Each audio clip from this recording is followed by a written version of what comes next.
We are following breaking news tonight. The Russian president says a military operation is now underway in eastern Ukraine.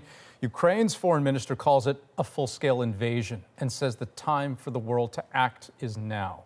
Prime Minister Justin Trudeau has condemned what he calls an egregious attack. Our reporters in Ukraine, in Russia, and in Washington are ready with the latest in this fast-moving story. It is, of course, in Ukraine where we will start. Margaret Evans in Kiev standing by, the capital. Margaret, what's the latest? Well, Andrew, the sun is just coming up here. We have heard within the last hour the sounds of an explosion. It could have been anti-aircraft fire, we're not sure. Earlier, we were hearing reports of the sound of explosions around the airport outside Kiev. Some contradictory reports coming out. The mayor of Kiev saying that what people were hearing was anti-aircraft fire. We are hearing from Russia, from the other side of the border, that they are targeting command structures across Ukraine, but they are not targeting cities. The Ukrainian foreign minister, Dmytro Kuleba, has contradicted that, saying that Ukrainian cities are coming under attack. We're hearing reports that troops are landing in the port city of Odessa.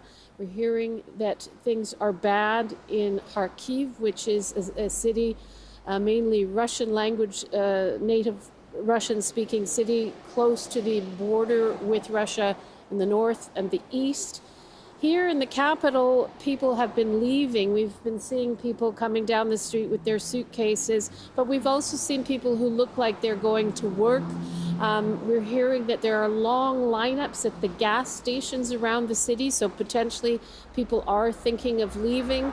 I would say that psychologically here, many people would have thought that this day wouldn't come if there was actually an attack coming on the capital, on the Ukrainian capital. And again, we can't confirm that that's really what's happening yet. But I think most people would tell you that they didn't or couldn't imagine, and still wouldn't imagine, that Russia would want to attempt to occupy Ukraine.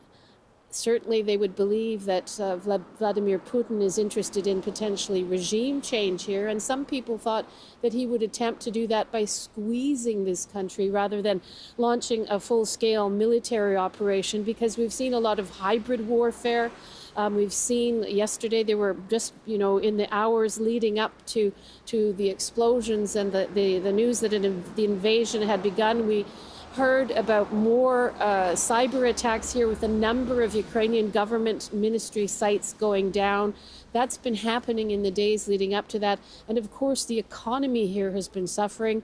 You've seen some businesses leaving the country. You've seen even before today's operation, you saw some major airlines starting to cancel their flights to Ukraine, and a destabilization in terms of psychological warfare, people really not knowing what to expect, whether there was an invasion, whether there wasn't, and it was starting to really fray on people's nerves.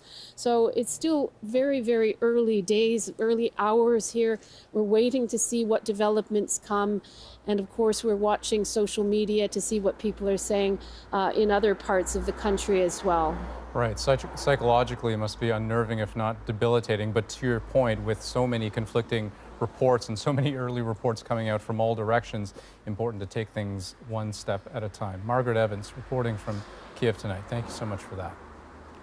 Now, we've got Briar Stewart on the line as well. This coming from Rostov-on-Don in Russia. Briar, you're near the Ukrainian border, near that operation that Vladimir Putin says is underway. Can you tell us what you're hearing?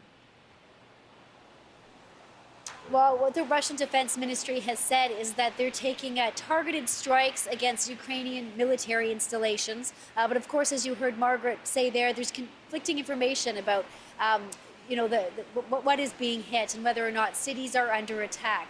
As far as the picture here, we know that the airspace has been closed not only over Ukraine, but over the bordering region as well. So where I am in Rostov-on-Don, it's also been closed a little further to the west in Sochi.